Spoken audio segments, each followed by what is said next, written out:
Le soleil de 6 heures du matin brûlait déjà la terre craquelée lorsque Julie posa le pied pour la première fois sur le domaine Saint-Rita. La chaleur d'octobre dans la région Occitanie faisait trembler l'air au-dessus des champs de soja desséchés, et l'odeur de poussière mêlée au diesel imprégnait tout. Elle avait roulé 4 heures depuis Montauban, dans son pick-up Ford, robuste et rouge, la benne pleine d'outils qui teintait à chaque bosse du chemin de terre. Ce n'était pas un appel ordinaire. Le propriétaire du domaine, M. Marc Leblanc, avait téléphoné 3 fois en 2 jours. Sa voix au téléphone tremblait entre désespoir et honte. « Julie, je sais que vous êtes la meilleure. Je sais que tout le monde dit que les femmes n'y connaissent rien en machinerie lourde, mais je vous en supplie pour l'amour du ciel. Si cette irrigation ne repart pas, je perds tout, absolument tout. » Elle n'avait pas besoin qu'on la supplie. Elle connaissait le poids d'une récolte perdue. Elle avait grandi en voyant son père s'épuiser ainsi, hectare après hectare. Mais quelque chose dans le ton de M. Leblanc l'avait perturbée. Ce n'était pas seulement la peur de la perte financière, c'était une sorte de défaite plus ancienne, plus profonde. Le corps de ferme était une construction de plain-pied en briques apparentes, avec une véranda ombragée par des tilleuls.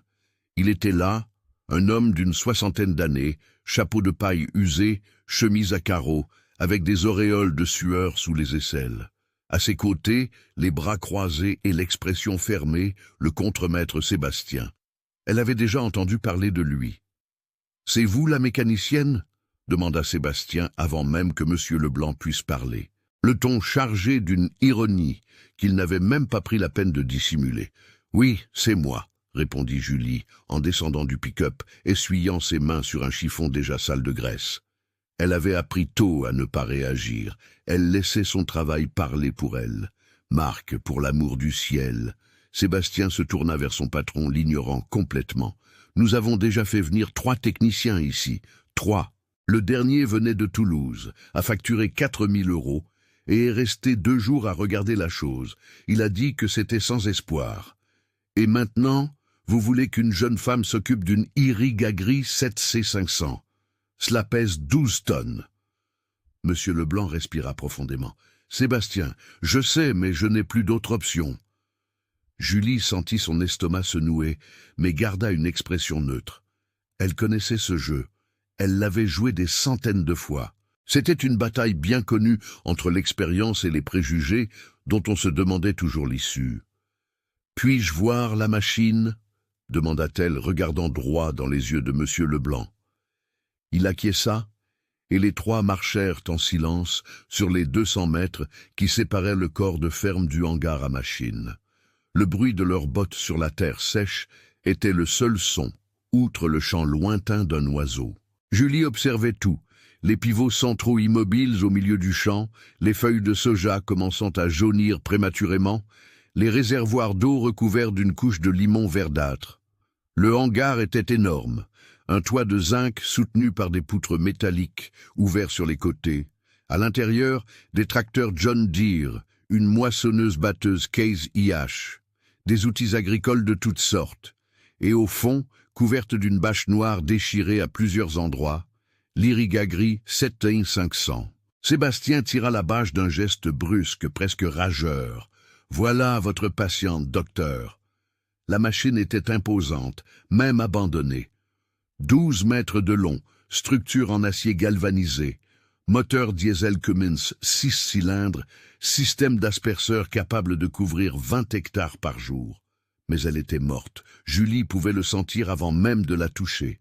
Ce n'était pas seulement la rouille des joints, ni la saleté accumulée, ni les tuyaux desséchés. C'était quelque chose de plus. Une machine qui avait été laissée pour morte. « Elle est tombée en panne quand ?» demanda Julie, s'accroupissant déjà pour examiner le châssis. « Il y a 3 ans et demi, » répondit M. Leblanc, ôtant son chapeau et passant la main sur son front moite. Elle irriguait les lots 7, 8 et 9, 26 hectares. Quand elle a arrêté, on a essayé de la réparer, mais personne n'y est arrivé. Alors, on a acheté ces pivots-là. Il montra du doigt l'extérieur. On a dépensé 240 000 € et ça n'a pas suffi. Le débit d'eau n'est pas suffisant pour tout le monde. Maintenant, avec la sécheresse, sa voix s'éteignit. Julie passa la main sur la carrosserie. Le métal était chaud, mais ce n'était pas la chaleur du soleil. C'était différent, comme si la machine avait absorbé des années de frustration et avait tout gardé en elle. « Les techniciens qui sont venus, qu'ont-ils dit ?» demanda-t-elle. Ce fut Sébastien qui répondit, avec ce sourire narquois qu'elle commençait déjà à détester. Tout. Ils ont tout dit. Que le moteur avait coulé, que la pompe à eau était bloquée, que le système hydraulique était compromis, qu'il y avait une infiltration dans le réservoir, que le câblage avait fondu. Chacun inventait quelque chose. Au final, tout le monde arrivait à la même conclusion. Il frappa la paroi de la machine de sa main ouverte, produisant un bruit sourd. Ferraille, ça ne sert plus qu'à la ferraille. Julie se leva, époussetant son jean. Vous l'avez mise en marche ne serait-ce qu'une fois durant ces 3 ans? Nous avons essayé 2-3 fois la première année, répondit Monsieur Leblanc en s'approchant. Elle démarrait, faisait un bruit horrible, puis s'arrêtait. Après, elle ne démarrait plus du tout. Et vous l'avez gardée ici couverte? Je l'ai couverte moi-même, cracha Sébastien par terre, pour ne pas voir ce monument à notre perte tous les jours. Julie fit le tour de la machine lentement, observant. Ce n'était pas seulement une inspection technique, c'était presque un interrogatoire silencieux. Elle avait appris cela de son grand-père, qui avait été mécanicien de locomotive. Une machine ne ment pas, Julie. Les êtres humains mentent. Une machine dit toujours la vérité. Il faut juste savoir comment la questionner. Les asperceurs étaient bouchés par la terre et les débris végétaux, ce qui était normal après 3 ans d'arrêt. Les tuyaux présentaient des fissures superficielles, mais la structure interne semblait intacte. Le réservoir de gazole était vide, mais ne montrait aucun signe de corrosion interne lorsqu'elle frappa les côtés avec ses phalanges. Elle ouvrit le capot du moteur. Le Cummins la regardait comme une bête endormie. 6 cylindres en ligne, turbo-intercouleur, 400 chevaux de puissance quand il était neuf, maintenant couvert de vieille graisse, de poussière, de toile d'araignée. « Il y a une échelle ?» demanda-t-elle. Sébastien souffla, mais alla la chercher. Il revint avec une échelle en aluminium qu'il jeta au sol avec plus de force que nécessaire. Julie monta, ignorant son regard irrité, et se pencha sur le moteur. C'est là qu'elle vit. Ce n'était rien d'évident, rien que l'on verrait lors d'une inspection rapide, mais c'était là, clair comme de l'eau de roche pour qui savait où chercher.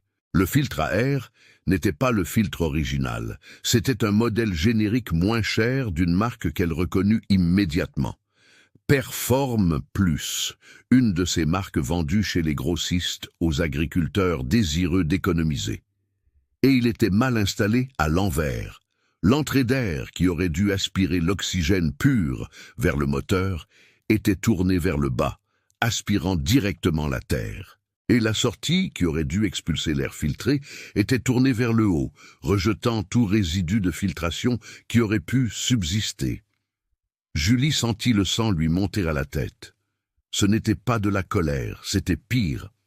C'était la confirmation d'un soupçon qu'elle ne savait même pas avoir. « Qui a changé le filtre à air de cette machine ?» demanda-t-elle. Sa voix était trop calme. Silence. J'ai demandé qui a changé le filtre à air. Monsieur Leblanc s'approcha. Je ne me souviens pas, Julie. Ça fait si longtemps. C'était avant qu'elle tombe en panne ou après? Après. On a fait appel à un technicien d'une petite ville près de la frontière espagnole. Il a dit que le filtre était sale, que ça allait abîmer le moteur. Il l'a changé sur le champ. Combien de temps après qu'elle soit tombée en panne? 3 mois, peut-être. Julie descendit de l'échelle, essuya de nouveau ses mains sur le chiffon, regarda Sébastien. Il avait une expression étrange sur le visage maintenant. Ce n'était plus de la moquerie, c'était quelque chose entre la curiosité et la défensive. « Ce filtre est installé à l'envers », dit-elle lentement, laissant chaque mot prendre son sens. Celui qui a fait ça n'était pas un mécanicien. Ou bien il l'était, et l'a fait exprès. La phrase resta suspendue dans l'air chaud du hangar. « Comment ça, à l'envers ?» Monsieur Leblanc s'approcha. Son entrée aspire l'air sale, sa sortie rejette l'air propre. Autrement dit, tout ce que le moteur respire, c'est de la poussière, de la terre, des débris. Il a dû fonctionner une dizaine de minutes ainsi avant de commencer à s'étouffer. Après un certain temps, la saleté a tout bouché. Il ne peut plus respirer. Sébastien laissa échapper un rire sec. « Oh, avec tout le respect que je vous dois, madame, mais c'est de la théorie. » Le technicien de Toulouse a inspecté cette machine de fond en comble. Il n'aurait pas laissé passer une chose pareille. Il a regardé le filtre, il a tout regardé. Il a enlevé le filtre pour voir. Silence à nouveau. Julie prit une clé à molette dans sa boîte à outils, remonta sur l'échelle et commença à desserrer les vis du filtre. Cela prit environ 5 minutes. Quand elle retira le filtre entier, la lumière du soleil traversa les côtés. Il était plein, complètement rempli d'une masse compacte de terre rouge, de feuilles sèches, de restes d'insectes, si plein que lorsqu'elle le retourna, presque rien ne tomba. Il était pétrifié à l'intérieur. « Mon Dieu !» murmura M. Leblanc.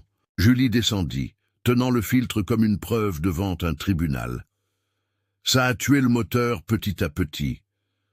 Ce n'était pas une panne mécanique, c'était une asphyxie, comme priver quelqu'un d'air jusqu'à ce qu'il s'évanouisse. Sébastien recula d'un pas. Mais le technicien a dit que le moteur avait coulé. Il a menti ou il ne savait pas ce qu'il faisait, dit Julie en posant le filtre au sol, près des pieds de M. Leblanc. Et je parie que si nous ouvrons ce moteur maintenant, nous le trouverons intact, parce qu'il n'a jamais eu la chance de couler. Il est mort de soif d'air. Le silence était maintenant différent, lourd, chargé. M. Leblanc s'accroupit, prit le filtre à 2 mains, regarda cette masse de saleté comme si c'était du poison. 300 000 € de perte à cause d'un filtre, à cause de quelqu'un qui a installé un filtre de travers. À cause de quelqu'un qui a installé un filtre de travers, corrigea Julie d'une voix toujours calme, mais avec une nouvelle fermeté. Monsieur Leblanc, avez-vous le contact de ce technicien de la petite ville près de la frontière espagnole? Il secoua lentement la tête. Il a disparu. 6 mois après son passage ici, personne ne l'a plus retrouvé. On dit qu'il est parti en Espagne. Julie acquiesça. Bien sûr qu'il avait disparu. Et celui de Toulouse, celui qui a facturé 4 000 €, lui, il a toujours son bureau là-bas. Pourquoi? Elle ne répondit pas, se contentant de regarder la machine à nouveau. 12 tonnes de métal qui avaient été injustement condamnées. 12 tonnes qui pouvaient sauver ce domaine. 12 tonnes que quelqu'un avait sabotées délibérément ou non. Combien de temps vous faut-il pour réparer? Demanda M. Leblanc, et pour la première fois sa voix contenait de l'espoir. Julie calcula mentalement. Changer le filtre était facile, mais après 3 ans à respirer de la saleté, le moteur aurait besoin d'un nettoyage interne. Les conduits, les cylindres, les injecteurs, et il faudrait aussi vérifier qu'il n'y avait pas de séquelles permanentes. 3 jours, dit-elle. Si les pièces sont disponibles ici, 5 si je dois les commander de Paris. Et combien cela coûte-t-il? Elle réfléchit. Elle aurait pu demander cher, exiger le prix d'un sauvetage. Mais elle regarda les yeux de cet homme, vit 3 ans de honte et de défaite accumulées, et pensa à son père. 6 000 € plus les pièces. M. Leblanc tendit la main. Elle la serra. Sa main tremblait. « Vous pouvez commencer maintenant ?» demanda-t-il. « Je peux ?» Sébastien observait tout en silence, et pour la première fois depuis son arrivée, il ne dit rien. Il regardait simplement le filtre au sol, Julie, la machine, comme s'il recalculait quelque chose de très profond dans sa tête. Julie retourna à son pick-up, prit sa boîte à outils complète, et en passant devant Sébastien, il murmura si bas qu'elle l'entendit à peine. « Comment avez-vous su où chercher ?» Elle s'arrêta, le regarda. « Parce que j'écoute. Vous regardez une machine en panne et vous voyez un échec. Moi, je regarde et je vois ce qu'elle essaie de dire. » Sur ce, Elle retourna au hangar, alluma la radio du pick-up sur une station de musique populaire et commença à travailler. Ce qu'elle ne savait pas encore, c'est que ce filtre inversé n'était que la pointe de quelque chose de bien plus grand, quelque chose qui impliquait des mensonges, de l'argent sale et un réseau de sabotage qui s'étendait sur 3 départements. Mais elle ne le découvrirait que lorsqu'elle ouvrirait le moteur, et ce qu'elle y trouverait allait tout changer. L'odeur de kérosène et de WD-40 envahit le hangar dans les heures qui suivirent. Julie avait monté une sorte de base d'opération autour de l'Iriga gris. Des outils organisés en rangées sur une toile étalée au sol, des bidons de gazole neufs, des seaux d'eau savonneuse dégraissante et une puissante lampe torche LED fixée sur un trépied improvisé. Il était presque 11 heures du matin quand elle réussit enfin à ouvrir le capot complet et à exposer les entrailles du moteur Cummins. La chaleur à l'intérieur du hangar était suffocante, même avec les côtés ouverts. Monsieur Leblanc avait apporté un ventilateur industriel, mais tout ce qu'il faisait, c'était de pousser l'air chaud d'un côté à l'autre. Sébastien apparaissait de temps en temps, toujours avec une excuse quelconque. Il devait prendre un outil, vérifier les stocks, contrôler je ne sais quoi. Mais Julie savait qu'il surveillait, non plus avec méfiance, mais avec une curiosité presque enfantine, comme quelqu'un qui avait une certitude absolue et qui voyait maintenant cette certitude s'effondrer. Vers midi, il demanda finalement « Puis-je rester et regarder ?» Julie était accroupie, examinant les cylindres avec une micro-caméra d'inspection, l'image projetée sur une vieille tablette. Elle le regarda par-dessus son épaule. « Si ça ne me dérange pas. » Sébastien tira un tabouret en bois, s'assit à environ 3 mètres de distance et resta silencieux à observer. Julie retourna à son travail. L'intérieur du moteur était perturbant, non pas par l'état des pièces, qui, étonnamment, était meilleur qu'elle ne l'avait imaginé, mais par le motif de la saleté accumulée. Ce n'était pas une distribution aléatoire. La terre rouge et les débris étaient spécifiquement concentrés dans les conduits d'admission, formant une croûte qui bloquait près de 70% du passage de l'air. « Ce n'est pas normal », murmura-t-elle, plus pour elle-même que pour Sébastien. « Quoi ?» Elle se leva, essuya la sueur de son front avec son avant-bras. Cette saleté, elle ne s'est pas accumulée naturellement. Même avec le filtre inversé, il faudrait des mois pour en arriver là. Or, Monsieur Leblanc a dit que la machine a cessé de fonctionner en quelques semaines. Sébastien se pencha en avant. Et qu'est-ce que ça signifie? Ça signifie que quelqu'un a pu forcer l'entrée de saleté exprès. La phrase plana dans l'air comme une fumée de cigarette. Vous êtes en train de dire que quelqu'un a saboté cette machine? Sa voix avait un mélange d'incrédulité et de colère. Je dis que c'est une possibilité. Julie prit un échantillon de la terre compactée avec une spatule, le plaça dans un sachet en plastique. Ce type de compactage n'arrive pas tout seul, pas comme ça. Sébastien se leva, marcha jusqu'à la machine, regarda à l'intérieur du moteur, comme s'il pouvait voir les réponses écrites dans le métal. Mais qui? Pourquoi quelqu'un voudrait faire ça? Julie ne répondit pas immédiatement. Elle réfléchissait, pensant au schéma, aux 3 récoltes perdues, aux 240 000 € dépensés pour des pivots qui n'avaient pas résolu le problème. « Monsieur Leblanc vous a raconté l'histoire complète ?» demanda-t-elle. « Quelle histoire? Comment cette machine a été achetée? Combien elle a coûté? Pourquoi avoir choisi ce modèle spécifique ?» Sébastien se gratta la nuque. « Je ne sais pas, ça doit faire 6 ou 7 ans. Je ne travaillais même pas encore ici, mais si je ne me trompe pas, c'était sur la recommandation de quelqu'un, un vendeur qui connaissait Marc. »« Recommandation de vendeur », répéta Julie, mâchant les mots. « Et après que celle-ci soit tombée en panne, qui a recommandé les pivots ?» Sébastien ouvrit la bouche pour répondre, mais s'arrêta. Son expression changea. « Merde, c'était le même vendeur. » Il secoua lentement la tête. « Non, ce n'était pas lui. C'était le technicien, celui de Toulouse. Après qu'il ait déclaré la machine irréparable, il a dit qu'il connaissait une bonne entreprise de pivots. Il a même fait le devis. » Julie sentit cette sensation familière dans son estomac. La sensation, quand on trouve le fil lâche, qui va défaire tout le pull. Il a touché une commission? Je ne sais pas. Je suppose que oui. C'est courant, non? Elle acquiesça. Très courant. Une commission de vente peut atteindre 15%. Sur 240 000 €, ça fait 36 000 €. Sébastien resta silencieux, assimilant l'information. Puis, ce fils de...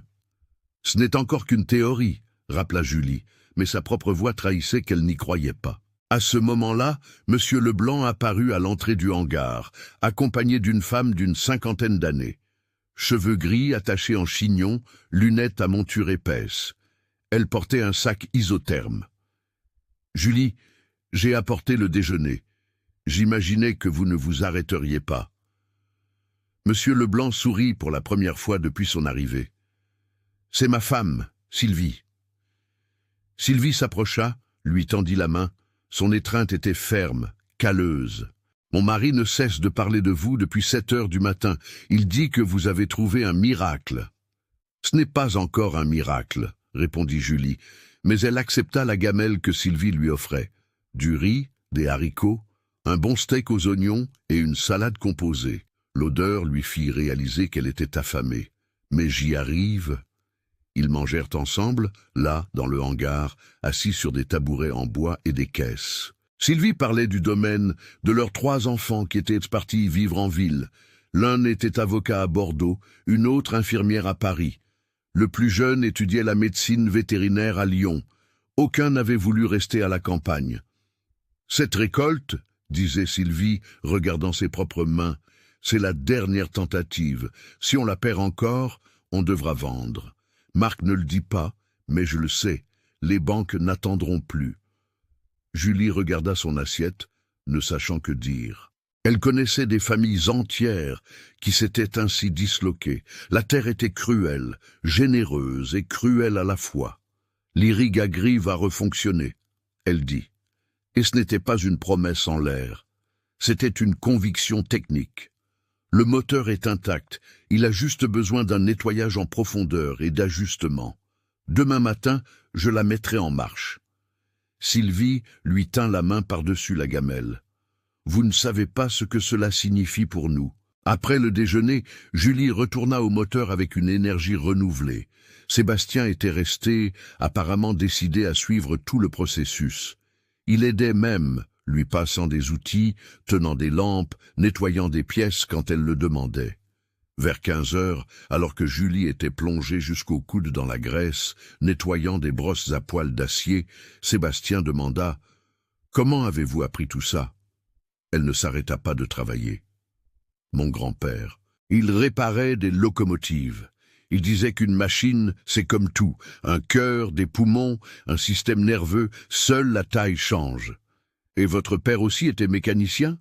Tracteur, moissonneuse. Il est mort quand j'avais 17 ans. Je suis désolé, ça fait longtemps. Elle plongea le piston dans un seau de kérosène, recommença à frotter. Il aurait aimé ça, sauver une machine que tout le monde avait abandonnée. Sébastien resta silencieux un moment. Puis, je vous ai mal jugé quand vous êtes arrivé, vraiment mal. Julie le regarda. Je sais, ce n'était rien de personnel. C'est toujours personnel, mais je comprends. Vous protégiez votre patron, pensant que j'étais une de plus à faire des promesses en l'air. Et vous ne l'êtes pas. Il se gratta la barbe naissante. J'ai grandi en pensant que certaines choses étaient pour les hommes. Les camions, les tracteurs, les machines lourdes. Mon père disait ça, mon grand-père disait ça, tout le monde disait ça. Et maintenant je vous vois faire en un jour ce que 3 gars diplômés n'ont pas fait en 3 ans. Il laissa échapper un rire court, sans humour. Je crois que je me suis trompé. Julie ne répondit pas, continuant simplement son travail, mais quelque chose en elle se détendit, un nœud qu'elle ne savait même pas qu'elle serrait. À 17h30, elle avait terminé le nettoyage complet des cylindres et des conduits d'admission. Elle avait récupéré près de 2 kilos de terre compactée, de feuilles décomposées et quelque chose qui la laissa songeuse. De petits fragments de métal qui n'appartenaient pas au moteur. Elle les montra à Sébastien. « Ça, ce sont des copeaux de lime Quelqu'un a limé du métal et l'a jeté dans le système. Son expression se durcit. « Vous êtes sûr ? » ?»« Absolument. » Elle prit une loupe, l'approcha des fragments. « Voyez, ces marques sont caractéristiques d'une lime industrielle, et le type de métal ne correspond à aucune pièce du moteur. C'est de l'acier ordinaire, bon marché. » Alors, ce n'était pas un accident. Non. Sébastien se leva, commença à tourner en rond, les mains sur les hanches. Il faut le dire à Marc. Pas encore. Julie rangea les fragments dans un autre sachet en plastique. D'abord, je termine la réparation. Je fais fonctionner cette machine. Ensuite, on ira après celui qui a fait ça. Pourquoi attendre? Elle le regarda fermement. Parce que si on accuse maintenant, sans preuve concrète de qui c'était, la personne disparaît comme celui de la petite ville, près de la frontière espagnole, a disparu. Mais si la machine se remet à fonctionner, si elle prouve qu'elle n'a jamais vraiment été en panne, alors on aura une histoire qu'on ne pourra pas cacher. Sébastien réfléchit un instant, puis acquiesça. Vous êtes maligne. Je suis mécanicienne. Une partie du travail, c'est l'enquête. Le reste de l'après-midi se passa en travail concentré. Julie installa un filtre neuf, un original qu'elle avait apporté de Montauban, prévoyant d'en avoir besoin, et commença à remonter le moteur pièce par pièce. Chaque vis devait être remise au couple exact, chaque jointe à sa place, chaque connexion vérifiée 2 fois. Quand le soleil commença à se coucher, peignant le ciel d'orange et de rouge sur les champs secs, elle ferma enfin le capot. « Prête à tester ?» demanda Sébastien, une attente presque anxieuse dans la voix. « Demain matin, le moteur a besoin de se stabiliser. » Elle essuya ses mains sur un chiffon, regarda la machine, 12 tonnes de métal qui paraissaient maintenant moins mortes. « Mais elle va démarrer, j'en suis sûr. » Monsieur Leblanc apparut à l'entrée du hangar, apportant une bière fraîche. « Sylvie a envoyé ça. Elle a dit que vous le méritiez. » Julie accepta, prit une longue gorgée. La bière était si froide qu'elle lui faisait mal aux dents, mais c'était la meilleure chose qu'elle ait ressentie de toute la journée.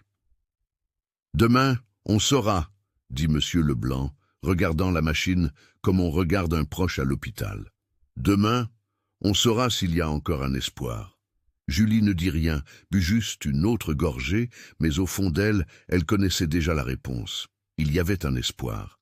Il y en avait toujours eu, depuis le début. La machine n'avait jamais été le problème, les gens l'étaient. Et demain, quand ce moteur rugirait à nouveau, beaucoup de gens devraient répondre à des questions inconfortables. Mais avant cela, Julie gardait encore un secret, quelque chose qu'elle avait trouvé en nettoyant le dernier cylindre, quelque chose qu'elle n'avait même pas montré à Sébastien, une petite carte de visite humide et tachée d'huile, délibérément enfoncée dans l'un des conduits d'admission. Le nom dessus, Alain Dupont, consultant technique agricole, Toulouse. En dessous, écrit à la main au stylo bile bleu, Pivot Hydromac, 15% de commission garantie. Elle avait gardé la carte dans la poche de son pantalon, enveloppée dans du film alimentaire. Et demain, après que la machine ait démarré, après qu'elle ait prouvé qu'elle avait toujours été réparable, elle montrerait cette carte à Monsieur Leblanc, et là, la situation changerait. Julie se réveilla à 4h30 du matin dans la chambre d'amis que Sylvie avait insisté qu'elle utilise. Ce n'était pas luxueux. Un lit simple, une armoire en pin, des rideaux fleuris un peu passés, mais il y avait un ventilateur de plafond qui faisait assez de bruit pour étouffer les pensées. Non pas qu'elle ait beaucoup dormi, sa tête ne cessait de tourner. La carte d'Alain Dupont brûlait dans sa conscience comme une braise. Elle en avait pris une photo, l'avait envoyée à son propre email et avait conservé l'original dans une enveloppe qu'elle avait scellée avec du ruban adhésif. Preuve, elle ne pouvait pas être négligente avec les preuves. Elle prit une douche froide, l'eau glacée l'aida à se réveiller complètement. Elle enfila le même jean que la veille, un t-shirt propre qu'elle avait apporté dans son sac à dos et descendit à la cuisine. Sylvie était déjà là, préparant le café, l'odeur forte de poudre torréfiée remplissant l'atmosphère. « Vous n'avez pas réussi à dormir ?» demanda Sylvie sans se retourner. Julie s'assit à la table en bois, passa sa main sur son visage. Aujourd'hui est un jour important. Sylvie servit 2 tasses, s'assit de l'autre côté de la table. Pendant un moment, elles restèrent silencieuses, buvant simplement du café noir, sans sucre, tandis que dehors, les premiers oiseaux commençaient à chanter et le ciel s'éclaircissait doucement. « Vous ressemblez à ma fille », dit Sylvie soudain. Marianne, elle non plus ne se reposait pas avant de tout résoudre, t'es-tu pareil? Julie sourit. Elle est devenue infirmière, n'est-ce pas? Infirmière en soins intensifs, dit-elle avec fierté dans la voix. Elle travaille dans un grand hôpital parisien. Elle sauve des vies tous les jours, mais n'a jamais voulu revenir ici. Elle dit que la terre n'a pas d'avenir. Si, elle en a. Sylvie regarda par la fenêtre les champs encore sombres dehors. Ça dépend de la pluie, ça dépend du marché, ça dépend de 1000 choses que nous ne contrôlons pas. Elle prit une autre gorgée de café. Mais si vous réparez cette machine, au moins nous contrôlerons l'eau. Et c'est déjà ça. Julie termina son café, se leva. Je vais commencer. Quand elle sortit, le ciel était teinté d'un rose pâle à l'horizon. L'air était plus frais, mais on pouvait déjà sentir la promesse de la chaleur à venir. Elle marcha jusqu'au hangar, la lampe de son téléphone éclairant le chemin, sa boîte à outils cognant contre sa jambe à chaque pas. L'Iriga gris était exactement comme elle l'avait laissé. Imposante, silencieuse, attendant. Julie fit une dernière vérification de toutes les connexions, de toutes les vis, de tous les joints. Elle vérifia le niveau d'huile, parfait. Vérifia le gazole dans le réservoir, à moitié plein, plus que suffisant. Vérifia le système électrique, la batterie, les fusibles, tout était en ordre. Techniquement, il n'y avait aucune raison pour qu'elle ne fonctionne pas, mais les machines n'étaient pas que de la technique. Parfois, c'était de la volonté, parfois, c'était de la foi. Elle monta dans la cabine, un siège en cuir synthétique craquelé, un tableau de bord analogique avec des cadrans circulaires, un volant de direction manuelle, et s'assit. Elle sentit le poids de la responsabilité. Si ça ne fonctionnait pas, ce n'était pas seulement une machine en panne, c'était l'espoir d'une famille qui s'écroulait. Elle inséra la clé dans le contact, respira profondément, tourna. La première seconde, rien. Silence absolu. La deuxième seconde, un clic métallique, le démarreur essayant de prendre. La troisième seconde, un faible toussotement. Le Cummins essayant de se souvenir comment respirer. La quatrième seconde, une explosion sourde, un cylindre qui démarrait. La cinquième seconde, un autre cylindre, et un autre, et un autre. Et puis, comme un géant se réveillant d'un cauchemar de 3 ans, l'Iriga gris rugit. Le bruit était assourdissant. 6 cylindres tirant en séquence parfaite, le turbo sifflant à mesure qu'il prenait de la vitesse, la transmission s'engageant avec un claquement satisfaisant. La cabine entière vibrait, le volant tressautait dans ses mains. Et, pour la première fois depuis longtemps, Julie sentit des larmes lui brûler les yeux. Elle ne les laissa pas couler, respira simplement profondément, ajusta la rotation pour que le moteur tourne au ralenti et descendit de la cabine. Dehors, M. Leblanc, Sylvie et Sébastien étaient figés à l'entrée du hangar, comme foudroyés. M. Leblanc avait les 2 mains sur la tête, la bouche ouverte. Sylvie se couvrait la bouche des 2 mains, des larmes coulant ouvertement. Sébastien secouait juste la tête, incrédule. « Elle fonctionne, Marc », murmura-t-il, comme s'il avait peur qu'une voix plus forte ne brise le sort. « Elle fonctionne, Sylvie, elle fonctionne !» Il courut vers Julie, l'embrassa si fort qu'il lui coupa le souffle. Sylvie le suivit, et soudain Julie se retrouva au milieu d'une accolade collective, sentant la gratitude de ces gens comme un courant électrique. Quand ils se séparèrent, M. Leblanc avait le visage rouge, les yeux embués. « Je n'y crois pas. 3 ans. 3 ans à penser que c'était une perte totale. »« Ça ne l'a jamais été, » dit Julie, essuyant la graisse de ses mains sur un chiffon. Le moteur était parfait, il avait juste besoin de respirer correctement. Sébastien s'approcha de la machine, toucha la paroi comme s'il s'agissait de quelque chose de sacré. « Et maintenant ? » « Elle est prête à irriguer. Je dois tester le système hydraulique, les pompes, les tuyaux, les asperceurs. Mais son cœur bat fort. Julie tapota le capot. On peut faire ça aujourd'hui même. Monsieur Leblanc passa la main sur son front. Combien je vous dois jusqu'à présent? On réglera à la fin. D'abord, je veux m'assurer qu'elle supporte le travail intense. Ils passèrent toute la matinée à tester chaque système. Julie alluma les pompes à eau. Elles démarrèrent à la deuxième tentative après 3 ans d'arrêt. Elle testa la pression hydraulique parfaite. Elle ouvrit les asperceurs. Certains étaient bouchés, mais rien que 20 minutes de nettoyage ne pussent résoudre.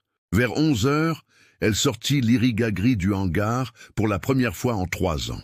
Le soleil frappait le métal, faisant briller la structure galvanisée. La machine avançait lentement, mais avec fermeté, les 12 tonnes roulant sur les chenilles de caoutchouc renforcées. Monsieur Leblanc avait mis en marche la pompe du réservoir principal. L'eau propre remplit les réservoirs de l'irrigagri, et quand Julie activa le système d'aspersion, quelque chose de presque magique se produisit. Des dizaines de jets d'eau jaillirent des asperceurs, créant un arc-en-ciel sous la lumière du soleil. L'eau tombait sur la terre sèche, avec un bruit doux, presque musical. Et en quelques minutes, l'odeur de terre mouillée envahit tout. Sylvie recommença à pleurer. Monsieur Leblanc resta simplement immobile, regardant cette pluie artificielle ramener la vie aux champs.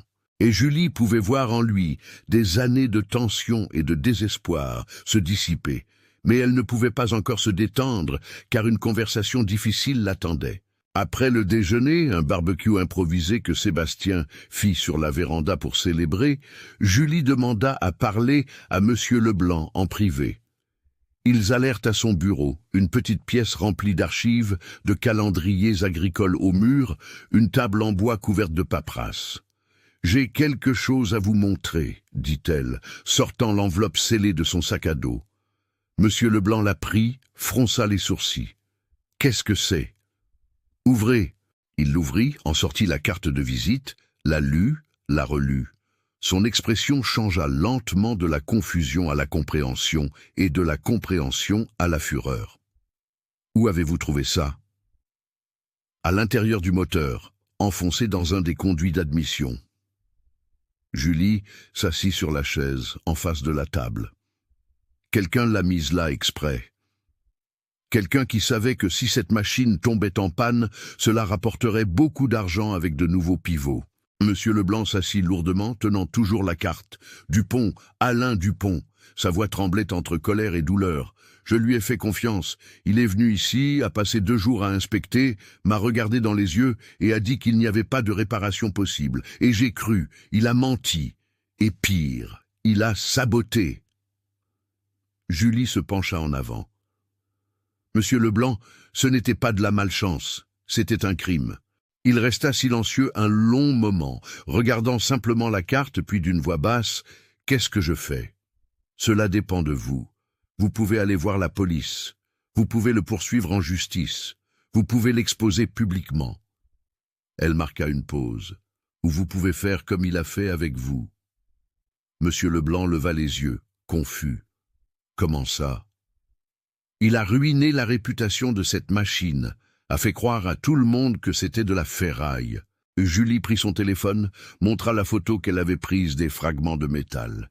Nous pouvons faire la même chose avec lui, montrer aux autres agriculteurs de la région ce qu'il a fait, montrer la preuve, laisser sa réputation devenir de la ferraille. Il réfléchit, pensa beaucoup. Puis, non, je ne veux pas descendre à son niveau. Alors quoi ? Je veux la justice, la vraie justice. Il se leva, alla à la fenêtre, regarda les plantations dehors. Je vais appeler l'avocat. Je vais tout rassembler. Vos photos, la carte, les reçus des pivots, et je vais le poursuivre en justice. Non seulement pour dommages matériels, mais aussi pour dommages moraux. Parce que ce qu'il a fait, ça a presque détruit ma famille. Julie acquiesça. Puis-je témoigner ? J'ai toute la documentation. Il se retourna, lui tendit la main. Merci, non seulement d'avoir réparé la machine, mais de vous être soucié. Elle lui serra la main. Je me soucie toujours. Cet après-midi-là, tandis que Julie terminait les derniers réglages de l'Irrigagri, Monsieur Leblanc passa des heures au téléphone avec son avocat, la police, l'association des agriculteurs de la région. La nouvelle se répandit rapidement. Avant le coucher du soleil, 3 agriculteurs voisins étaient apparus au domaine Sainte-Rita, voulant voir la machine fonctionner de leurs propres yeux. L'un d'eux, un monsieur aux cheveux blancs nommé Dominique, raconta qu'il avait engagé Dupont l'année dernière.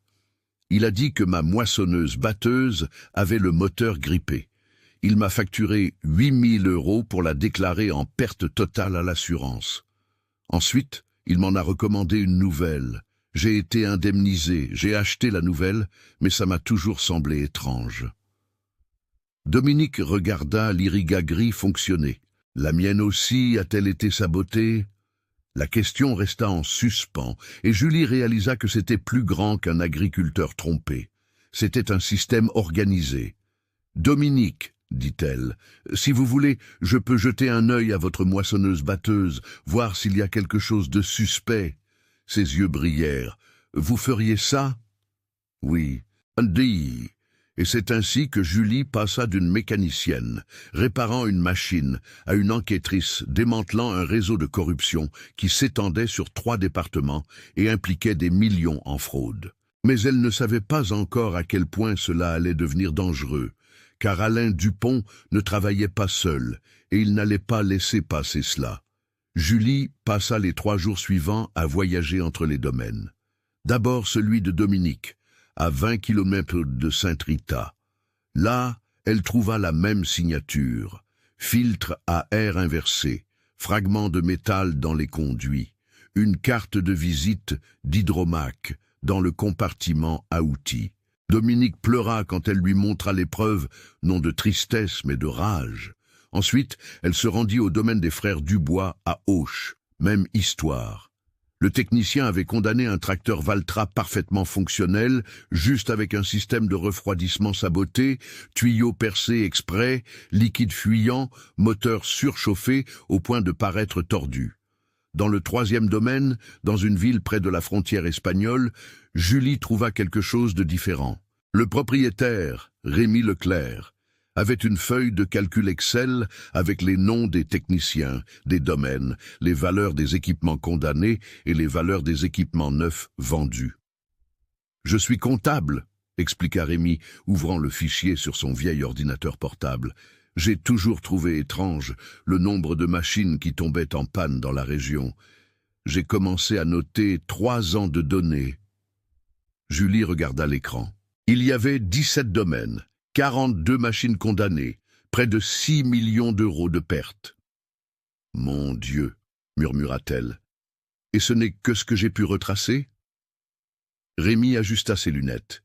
« Il doit y en avoir beaucoup plus. Le schéma est toujours le même. La machine tombe en panne, le technicien la condamne, indique un pivot ou un nouvel équipement Hydromac. Dupont apparaît dans 70% des cas. Dans les autres, ce sont des techniciens différents, mais ils finissent toujours par indiquer Hydromac. « Vous avez déjà porté ça à la police ?»« Je l'ai fait il y a 8 mois, dit-il avec amertume dans la voix. Ils ont dit que, sans preuve physique, ce n'était que de la spéculation, qu'ils ne pouvaient pas enquêter sur la base d'une feuille de calcul. » Julie regarda ses propres mains, encore avec des résidus de graisse sous les ongles. « Maintenant, nous avons des preuves physiques. Beaucoup de preuves. » Cette nuit-là, elle retourna à Sainte-Rita la tête lourde. Elle avait appelé le commissariat de Montauban, fixé une réunion pour la semaine suivante. Elle avait envoyé toutes les photos, toutes les cartes, toutes les preuves à l'avocat de M. Leblanc. Elle avait fait ce qu'elle pouvait, mais quelque chose l'empêchait de se détendre. Il était presque 21 heures quand elle gara son pick-up devant le hangar. La lumière était allumée à l'intérieur, ce qui était étrange. Sébastien éteignait toujours tout avant de partir à 18 heures. Elle descendit, marcha jusqu'à là. La porte était entr'ouverte. « Sébastien » appela-t-elle. Silence. Elle poussa la porte. Le hangar était comme toujours. Outils organisés, l'Irigagri arrêté dans un coin, mais il y avait quelque chose de différent, une odeur, de l'essence. Son cœur s'emballa. Elle regarda autour d'elle, cherchant la source. C'est alors qu'elle vit une traînée mouillée sur le sol, partant de l'entrée et allant jusqu'à l'Irigagri. Quelqu'un avait déversé de l'essence sur le chemin. Merde! Elle courut jusqu'à la machine, contourna le dessous. Il y avait de l'essence partout. Dans la cabine, sur les tuyaux, dans le réservoir de gazole et sur le sol, près des chenilles. Une boîte d'allumettes. Elle n'était pas encore allumée. Julie prit son portable, composa le numéro de Monsieur Leblanc. « Allô, Monsieur Leblanc, quelqu'un a essayé d'incendier l'Irigagri. » Silence de l'autre côté. Puis, « Quoi ? De l'essence. Partout. Il y avait des allumettes préparées. Je suis arrivé avant qu'il n'allume. J'arrive tout de suite. » 5 minutes plus tard, tout le domaine était réveillé. Monsieur Leblanc, Sylvie, Sébastien, 2 employés qui vivaient dans les maisons annexes, tous regardant le hangar, les traces d'essence, ce qui avait failli arriver. « C'était Dupont, » dit Sébastien, la voix tremblante de rage. « Ce fils de... Il a su que vous aviez démasqué le système, il est venu se venger. » « On ne sait pas si c'était lui, » tempéra Julie, mais sa propre voix n'était pas convaincante. « Ah, qui d'autre ce serait ?» Monsieur Leblanc regarda autour de lui, comme si les responsables pouvaient encore être cachés dans l'ombre. Qui d'autre aurait un motif? Julie ne répondit pas. Elle réfléchissait, pensant vite. Si quelqu'un était venu jusque-là, avait risqué d'être attrapé juste pour détruire une machine, cela signifiait qu'elle avait touché un point sensible, un point important. « On a besoin de sécurité, » dit-elle. « Des caméras, des alarmes, quelqu'un pour monter la garde. Je reste, » s'offrit immédiatement Sébastien. « J'apporte le fusil de mon père. Si quelqu'un réapparaît, je m'en occupe. » « Non. » Julie secoua la tête. « Pas de violence. On appelle la police maintenant. » Et c'est ce qu'ils firent. 2 voitures de police arrivèrent une demi-heure plus tard. Les policiers prirent des photos, recueillirent des échantillons d'essence, posèrent des questions, promirent de renforcer les patrouilles dans la région, mais quand ils partirent, Julie savait que ce ne serait pas suffisant. Cette nuit-là, elle dormit littéralement dans le hangar. Elle prit un matelas de camping et l'étendit près de l'Irigagri, et y resta avec une clé à molette à côté et son téléphone portable à la main. À 3 heures du matin, elle entendit un bruit, des pas légers sur la terre à l'extérieur du hangar. Elle se leva lentement, prit la clé à molette, resta immobile. Les pas s'approchaient. Une ombre se projeta sur le mur. Julie respira profondément, se prépara. La silhouette entra dans le hangar. C'était une jeune femme d'une 20aine d'années, cheveux courts, vêtements sombres. Elle portait quelque chose dans les mains. Julie ne pouvait pas voir quoi. « Arrêtez !» dit Julie, fermement mais sans crier. La femme se figea, se retourna lentement. « Vous êtes Julie ?» demanda-t-elle d'une voix tremblante. « Qui veut savoir ?» La femme fit un pas en avant, et la faible lumière de la lune entrant par le toit révéla ce qu'elle portait, une grande enveloppe marron pleine. « Je m'appelle Delphine, je travaillais pour Hydromac au bureau. » Elle tendit l'enveloppe. « Ce sont des documents, des contrats, des feuilles de calcul de commission, tout ce dont vous avez besoin pour prouver le système. » Julie ne bougea pas. « Pourquoi me donnez-vous ça ?»« Parce que je n'en peux plus. » Sa voix se brisa. « Je pensais que c'était juste des affaires, des commissions normales, des ventes légales, mais quand j'ai vu ce qui se passait, les domaines ruinés, les familles qui souffraient, je n'ai plus pu. » Julie s'approcha, prit l'enveloppe. Elle était lourde, il y avait beaucoup de choses à l'intérieur. « Ils savent que vous êtes ici ? » ?»« Non, et ils ne doivent pas savoir. » Delphine regarda par-dessus son épaule, nerveuse. « S'ils découvrent que j'ai été la source, ils me tuent. Pas littéralement, mais ils détruisent ma vie, ma famille, tout. Vous devez témoigner à la police. » « Je sais. » Les larmes commençaient à couler. « Mais j'ai peur. » Julie posa sa main sur son épaule. « Je vous protège. Nous vous protégeons. mais vous devez être courageuse pour toutes ces familles qui ont été trompées. » Delphine essuya ses larmes, acquiesça. « D'accord, je le ferai. » Et c'est ainsi, en cette froide nuit d'octobre, que l'engrenage du système commença enfin à se briser pour de bon. Dans les jours suivants, tout s'accéléra.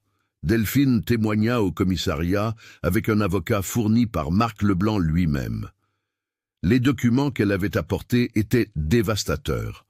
Faux contrats, rapports techniques falsifiés, feuilles de calcul montrant des commissions allant jusqu'à 25%, et des emails entre Dupont et les propriétaires d'Hydromac, s'accordant sur les domaines à cibler.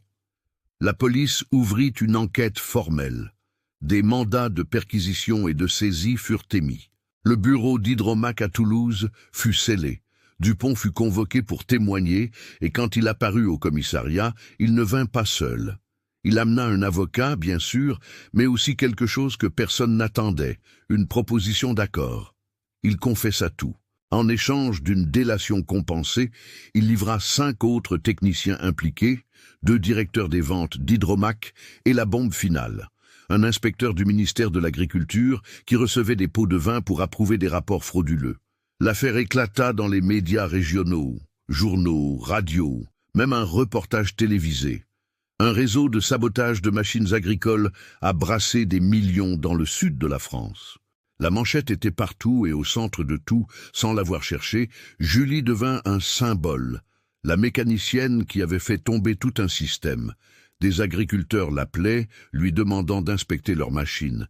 Des universités voulaient qu'elle donne des conférences. Un magazine agricole demanda une interview. Elle refusa presque tout. Elle ne voulait pas la célébrité, elle voulait la justice.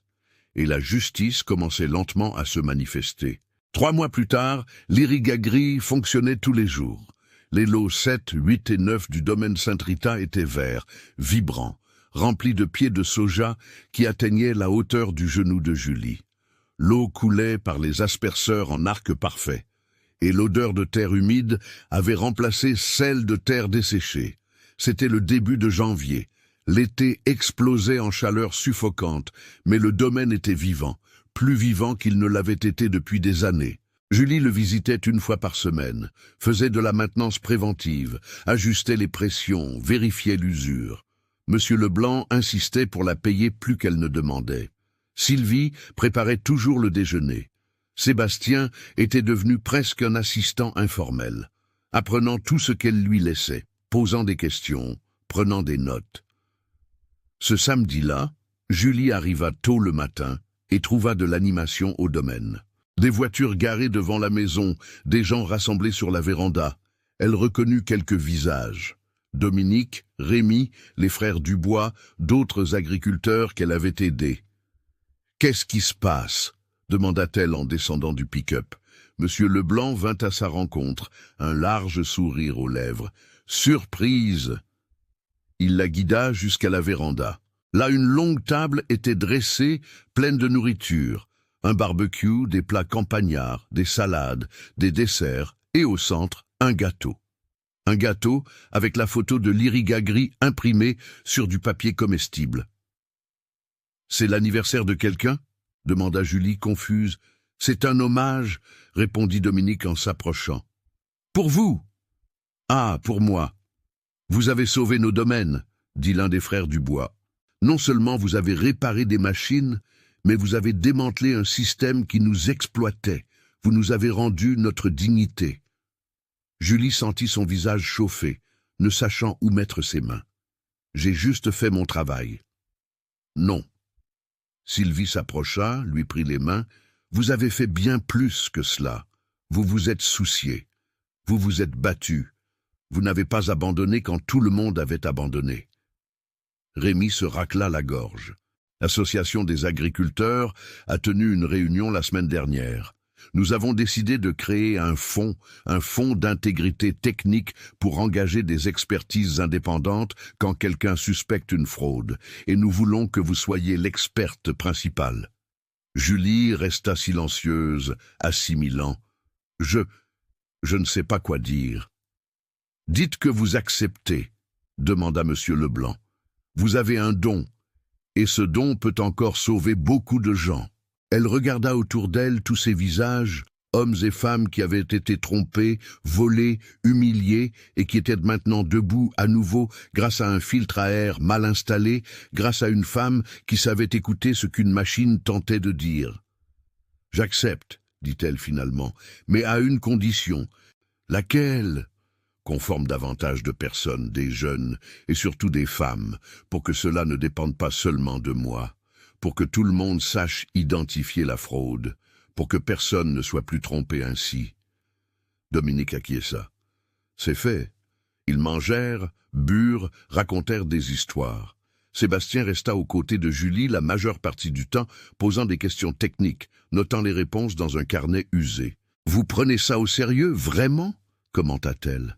« Oui. » Il regarda l'Irigagri au loin, travaillant inlassablement. « Vous m'avez montré que j'avais tort sur les femmes, sur les machines, sur tout.